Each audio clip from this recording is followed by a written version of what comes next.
Hello guys, कैसे हैं आप लोग। आशा करते हैं आप लोग बहुत ही अच्छे होंगे। तो यहाँ पे देख सकते हैं कि न्यू रिक्वायरमेंट निकल के आ चुका है, जो कि एसएससी सीपीओ नोटिफिकेशन आउट हो चुका है। तो इसमें क्या क्या eligibility, fee and selection process क्या क्या रहने वाला है, तो वही आपको हम सारा का सारा जानकारी प्राप्त करवाएंगे। तो वीडियो में आगे से जाने से पहले हम एक बात आपको बता देना चाहते हैं कि मेरा टेलीग्राम लिंक पे आप लोग ज्वाइन हो जाइए। इससे क्या होगा कि आपको सारा जितना भी जॉब का नोटिफिकेशन होगा सबसे पहले आपके पास रहेगा, जिससे कि आप लोग को बहुत ही आसान होगा। ठीक है, तो चलिए अब वीडियो की तरफ बढ़ते हैं। तो यहाँ पे देख सकते हैं notification for sub inspector in Delhi police and central armed police forces examination 2024 is released officially by the staff selection commission and then aspirants who will be able to between 4 March and 28 March.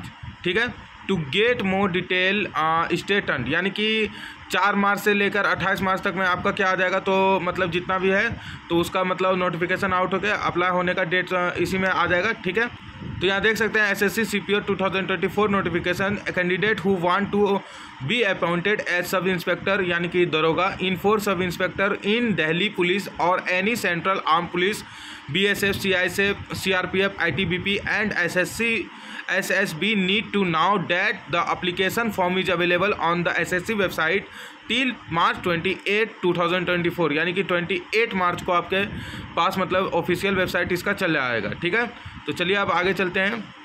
Each and every single individual who meets the certain eligibility criteria to be appointed as SI and DP or CAPF as is requested to apply in the initial stage, i.e. on 28 March 2024. In order to avoid the last minute rush, a direct link will also be activated inside the table which is available above. तो आप चलते हैं video की तरफ आगे। SSC CPO requirement में क्या क्या रहने वाला है। ठीक है, as the notification for sub inspector in DP and CAPFS examination 2024 is release officially by the staff selection commission. Now aspiring candidate for sub inspector position in Delhi police and central arm police forces, BSF, CISF can apply, यानी कि देखिए इसका apply होना 28 मार्च से आपका शुरू हो जाएगा। ठीक है ना, तो एग्जाम नेम तो आपको बता ही दिए। ऑर्गेनाइजेशन कौन कर रहा है, स्टाफ सिलेक्शन कमीशन कर रहा है। नोटिफिकेशन रिलीज 4 मार्च मतलब 4 मार्च को इसका नोटिफिकेशन रिलीज हो गया, जो कि 28 मार्च से इसका भराना फॉर्म शुरू हो जाएगा। वैकेंसीज जो जितना है तो कितना है 4187 है। Education qualification bachelor degree in science मांग रहा है और कॉमर्स और arts from a UGC recognize institution, यानी कि आप किसी से भी कर सकते हैं। ठीक है ना, एजुकेशनल क्वालिफिकेशन में बैचलर डिग्री इन साइंस या फिर कॉमर्स या फिर आर्ट्स से होना चाहिए आपका। एज लिमिट 20 to 25, रिलेक्शन 3 साल का रखा गया OBC में, 5 साल का SC ST में रखा गया। एप्लीकेशन फ़ी तो जानते ही हैं कि SSC का क्या रहता है, तो जनरल OBC का 100 रुपया रहने वाला है, जिसमें वोमेन और SC ST का कोई 1 टका नहीं जाता है, मतलब कि 1 रुपया खर्चा नहीं होता है। ठीक है, सिलेक्शन प्रोसेस पेपर 1 रहने वाला है, उसके बाद PST and pet and paper 2 रहने वाला है। ठीक है, तो उसके बाद ऑफिशियल वेबसाइट इसका https.ssc.nic.in। अब आते हैं SSC CPO vacancy 2024। Number of vacancy for the post of सब inspector in Delhi police and central armed police forces is not yet disclosed officially by the staff selection commission. It is released officially on March 4। कितना बार हम बताएंगे और आप लोग को। ठीक है, आगे चलते हैं। अब यहाँ देखिए सिलेक्शन प्रोसेस में आपका पेपर 1 तो बता दिए थे, उसके बाद PST एंड पेट रहता। तो यहाँ पे देखिए पेपर 1 का मोड क्या रहने वाला है, तो mode computer based test CBT रहने वाला है। ड्यूरेशन जो इसका रहने वाला है 2 घंटा का रहने वाला है। नंबर ऑफ क्वेश्चन इसमें कितना रहेगा, तो 200 रहेगा। मार्किंग सिम क्या रहने वाला है, करेक्ट आंसर पे +1 मार्क मिलेगा, इनकरेक्ट आंसर पे 0.2 मार्क्स, आपका 25 मार्क्स काट लिया जाएगा। सेक्शन पार्ट ए में जनरल इंटेलिजेंस एंड रीजनिंग रहने वाला है, जो कि 50 क्वेश्चन का रहने वाला है।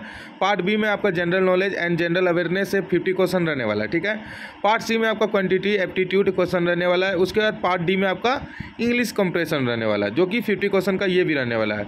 Medium bilingual Hindi and English में टोटल मार्क्स आपका 200 का पूछा जाएगा। PST में मेल कैटेगरी जनरल हाइट कितना रहना चाहिए आपका, तो 170 सेंटीमीटर, चेस्ट भी उतना ही रहना चाहिए, मतलब कि 80 सेंटीमीटर, चेस्ट एक्सपेंडेड में आपका 85। यहाँ जनरल के साथ साथ OBC भी आपका ऐड हो जाएगा। ठीक है ना, तो category of for specified reasons hill areas of Garhwal, Kumaon, Himachal Pradesh, Gorkhas, Dogras, Marathas, Kashmir valley, Leh Ladakh region of Jammu and Kashmir, north eastern state and Sikkim. Height इसका 165 मांग रहा है। चेस्ट इसमें 80 सेंटीमीटर मांग रहा है। चेस्ट इसमें एक्सपेंडेड में 85 मांग रहा है। For all candidate belonging to ST में 162 मांग रहा है। चेस्ट में सेम ईयर 77 सेंटीमीटर और चेस्ट एक्सपेंडेड 82। फीमेल कैटेगरी के लिए हाइट 157 है। इसका hill areas of Garhwal Kumaon यही रहेगा सेम ईयर से। Leh Ladakh north eastern state, इसमें भी हाइट कितना रहने वाला है, 155 सेंटीमीटर रहने वाला है। For all candidate belonging to scheduled tribe ST height 154 मांग रहा है। पेट मेल में कितना, तो 100 मीटर रेस 60 सेकंड, यानी कि आपको 100 मीटर आपको 16 सेकंड में कवर अप करना है, ठीक है। उसके बाद 1.6 किलोमीटर रेस 6.5 मिनट मिल रहा है, जो कि मेरे ख्याल से बहुत ही ज़्यादा है, क्योंकि 100 मीटर आपको 16 सेकंड में मेरे ख्याल से सब कर लेगा। 3.65 मीटर्स लॉन्ग जंप है, 3 चांसेस इसमें दिया जाएगा आपको।